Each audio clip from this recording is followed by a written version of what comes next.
नमस्कार। बहुत ही सुंदर से प्यारा से शिवरात्रि स्पेशल गाना लेके आयल जब पार्वती जी बहुत सारे डिमांड कर रही बड़ी भोला बाबा से। सुनी जब बताइए कैसन बा।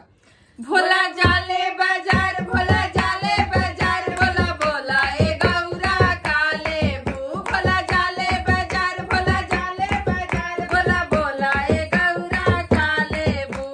टिकवाले आई सिटी विद्याले आई, टिकवाले आई सिटी विद्याले आई। अरे सेनुराले आई मंगिया के सिंगार, भोला भोला ए गौरा काले भू। अरे सेनुराले आई मंगिया के सिंगार, भोला भोला ए गौरा काले भू। भोला जाले बाजार, भोला जाले बाजार, भोला भोला ए गौरा काले भू। भोला जाले बाजार, भोला जाले बाजार, भोला भोला ए गौरा काले भू। चूड़िया ले आई भोला लाठी ले आई, चूड़िया ले आई भोला लाठी ले आई। अरे मेहंदी ले आई भाथवा के सिंगार, भोला भोला ए गौरा काले भू। अरे मेहंदी ले आई भाथवा के सिंगार, भोला भोला ए गौरा काले भू। भोला जाले बाजार, भोला जाले बाजार, भोला भोला ए गौरा काले भू। भोला जाले बाजार, भोला जाले बाजार, भोला भोला ए गौरा काले भू। चोली ले आई भोला लहंगा ले आई, चोली ले आई भोला लहंगा ले आई। अरे चुनरी ले आई मेहंदिया के सिंगार, भोला भोला ए गौरा काले भू। अरे चोलिया ले आई भगवा के सिंगार, भोला भोला ए गौरा काले भू।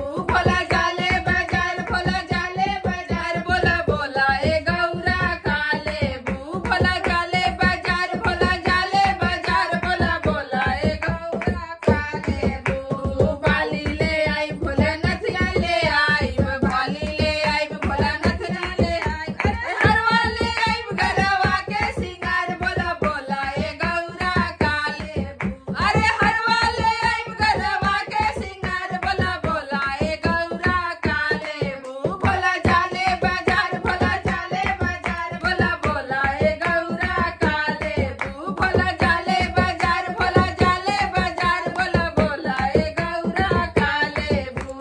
पायल ले आई सिटी बिछुआ ले आई, पायल ले आई सिटी बिछुआ ले।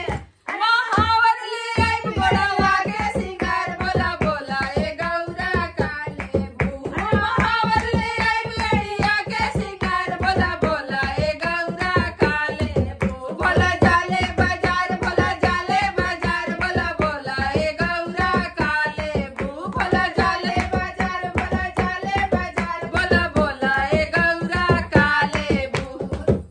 धन्यवाद। गाना अच्छा लगे तो वीडियो के लाइक करी जा, शेयर करी जा, चैनल पर नया बन जा सब्सक्राइब करी जा, फेसबुक पेज के भी फॉलो करी जा। धन्यवाद।